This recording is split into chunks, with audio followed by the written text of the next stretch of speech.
the game. All righty, good morning, everybody. Joe Spadoni in for Daryl the Guru Johnson. Yay! I'm out. Yep. I lost. I'm out. Get well soon, Goo. Get well soon. Goo's favorite team, the Dallas Cowboys, their owner just compared himself to Patrick Mahomes, I'm saying on my time. Oh, really? So there's that. Yeah, Jerry Jones is the Patrick Mahomes of owners, I guess. That's how he views himself. Huh. Also, more around training camp. Sure. Jamar Chase not practicing for his second straight day. Looks like this situation is not over per Adam Schefter. He wants a new contract. And trouble in Cincinnati, Steiny. Everybody wants a new contract. Everyone wants money. Everybody wants a new contract. But no one honors them anymore, do they, Steiny? No, they don't. No, they don't. But that's the NFL's issue. They set it up like this. So, but we love it, don't we? I think they do this on purpose so that there is all this crap happening off the field. All the fines, all this sort of stuff, the holding out, the holding in. Hassan Reddick, he's been placed on the not practice, whatever the hell list that is, not injury related. It's just a lot happening right now. No doubt. The Jets, by the way, real quick, we'll get to the 49ers. Sure. We'll get back to the Warriors here in a sec. The Jets knew Hassan Reddick, former Philadelphia Eagle, wanted a new contract with them. So they trade for him, and now they're not giving him a new contract? What did they think was going to happen? I don't understand that entire situation. It's very odd. Like, the Eagles got weaker on the defensive line depth, not having Fletcher Cox and Hassan Reddick. But what are the Jets doing, who are the 49ers' week one opponent? Obviously, the Eagles will be one of the top dogs in the NFC, you would think, along with the Lions, the Niners, Rams, whoever else you want to throw in there. But football drama, Stein. I just love it. I can't get enough of it. I don't hate it. I know that. We're talking about Draymond Green. Oh, speaking of drama. And the reason we're talking about Draymond Green is because he was on Jeff Teague's podcast, 520, and he was talking about the Warriors, where they're at right now, where they're going, how to get there. And I want everybody to take a listen to this, because if you're a Warrior fan, I don't know, what crosses your mind when you hear Draymond Green say the following? Because there are branches galore. Regardless of how uneasy he was last year, regardless of how bothered he was, we built that organization. That's a fact. That organization was the laughing stock of the NBA. That's a fact, bro. And so in doing what we've done, there's still a care for the organization. Like, we was just about to make some trades last week, and I told them straight up, like, yo, that trade helped me. Like, it'll help me right now in my career these last couple of years and stuff. But I've always spoke to y'all from a place of what's best for this organization. I won't stop now. Yeah. That's a bad trade. Like, don't do that trade. Like, I disagree with it, although it's going to help me right now. Yeah. And so what Clay just did, and nobody will give him credit for it, what Clay just did is he just relieved this organization of the financial hardships that the organization was starting to face. Right? You're still doing for the organization. Yep. But nobody will say that. Nobody will say him leaving, because they'll only make it about, he was unhappy. So Clay wanted to stay, but he looked at the Warriors organization and said, you know what? I'm going to help them. I'm going to help the Warriors by going to another team, because I know that, boy, they're in a bind financially. No, they're just going to say that Clay was not happy. Like, that just hit me there. I glossed over that first part. Boy, what a magnanimous gesture by Klay Thompson. He was actually happy last year and for the last 2 years. He was in a great mood. He wanted to stay here. He was looking for a reason to stay, but he said, you know what, Joe? I'm going to do you a solid and help clean up your financial situation, because you guys are bigger than I am. And I'd rather help you than look out for my own self-interest. Draymond, what are you talking about? That last part. Hit the pike. Come on. I think he's speaking out of turn. But that's what Draymond does. He's a podcaster. Hashtag new media. This is what he does. He goes on, speaks his mind.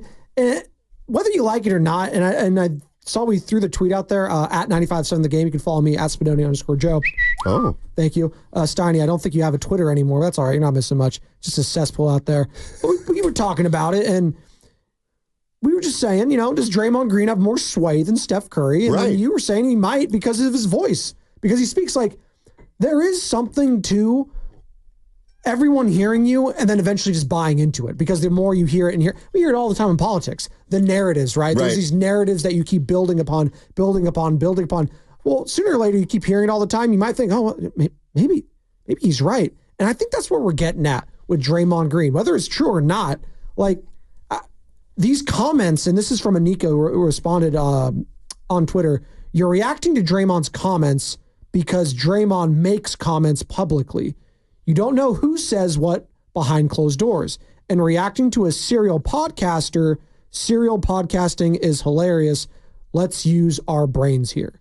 Well, whether he's making the comments, though, that's the thing in all this. Stephen Curry does not make comments. And now for the first time in a long time, he's made some comments to the media. So now, not only do you have Draymond chirping, you got Stephen Curry kind of putting the Warriors on notice too, saying, yeah, if we're going to suck, I'm kind of out of here. Exactly. If you're reading between the lines. Exactly. And if I'm going to read between the lines a little further and say, there's only one trade out there that we've been talking about for 2 weeks, and that's Lowry Markkanen.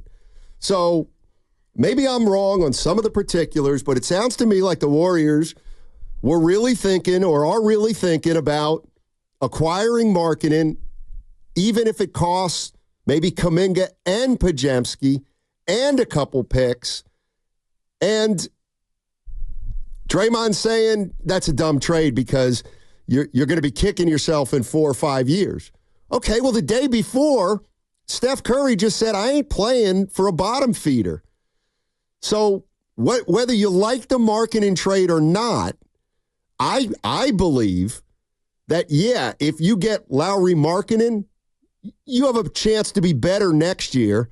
But I don't think you're going to be loving that trade in 3 or 4 years. So but at least he's young. Like Lowry Markkanen is 27. So at least I get what Draymond's trying to say. Again, we're assuming he's talking about Lowry Markkanen. Even if maybe it was a Brandon Ingram, who's also relatively young, right? What is he, 28, 29? He's relatively, but Markkanen's even younger than that, 27. So I don't even know if he's, can he even say that? He doesn't know that they're going to be better or not a couple of years down the line. He's assuming too. What if they trade for Markkanen and he ends up being amazing, he fits perfectly, he wins a couple All-Stars, then they are someone you have building after life of Stephen Curry and after Draymond Green. You have something to build around still, right? So even he doesn't know that. He's kind of speaking out of turn here a bit too, right? How does he know that they're not going to be good if they make that trade a couple years down the line? How does he know that? He doesn't, but I'm with him.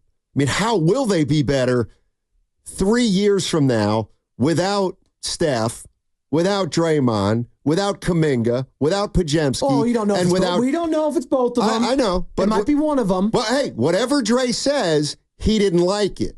He didn't like it for 3 or 4 years down the line. And if I'm Joe Lacob, I say that is not your concern. Well, and that's exactly what I say. And if I'm Steph Curry, deep down I'm thinking, you know what? Let's go get Markkanen. We'll be better next year. That's all I care about. And because I want to keep trying to have a shot. But Draymond saying, well, no, it's time to be responsible. It's Draymond saying, we've got to consider life after Curry. What are you doing? All things being equal, let's say in this scenario, Steph's, talking through the media. He's saying that basically, let's make a trade here to help this team now because right now, currently constructed, we're not good enough to win a title. So let's say Steph goes to ownership. He's like, yeah, let's do that Markkanen trade. But then Draymond, they ask him later on that day, Draymond, what do you think? I don't think we should do it. Right. Who are they listening to? Are they you have to think about it. That's not good. I listen to my star, Steph. I do what he wants. But there's a part of Joe Lacob that I was going to say doesn't listen to anybody, but apparently he did listen to Draymond last year. I get that.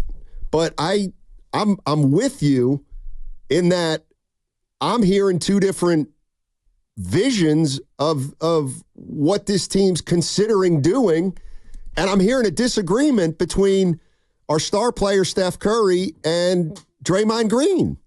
So I don't know. I don't know what to make of what Draymond said. I agree with it in theory. I'm not for trading future first and Kuminga and Pods for marketing, but I will acknowledge, it might make you better next year. So to me, that trade, whether you make it or not, is going to not dictate, but that's going to give you a window into what the Warriors' thinking is, right? I mean, it is. If they make the marketing trade, to me, they're saying, look, we're going to try to be as competitive as possible in the next year or so with Steph. If they don't make the marketing trade, they're telling me, yeah, we think about life after Curry because we have to and we owe it to ourselves. Well, which one is it? Which one does Draymond want? Which one does Steph want? I don't know. I mean, I do know, it feels like. So well, and I think a lot of this, again, how much you want to put into it, you can if you want, but I choose to think that Steph being at the Olympics is kind of fueling a lot of this right now. I think him playing with all these stars and all these studs and all these players on legit contending teams, the Anthony Edwards of the world, the swagger that guy has, right? Say what you will with the Lakers if they're contenders or not, but he knows how well LeBron James and Anthony Davis played together. Now they're incorporating him in that. He's like, oh man, if I could just get one of these guys on my team, right? Not to say I don't think Lowry's on the level of those guys, but he's a damn good player. And I think he would be an improvement to what you already have on there. He'd easily be the second best player on this team right now. How much better than the next upgrade? Right.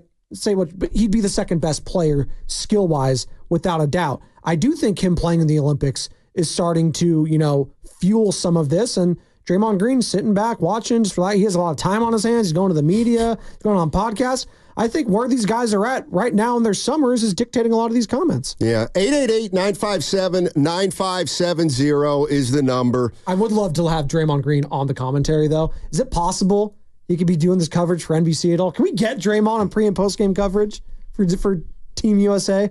Come on, Steiny. It's a double-edged sword. Why?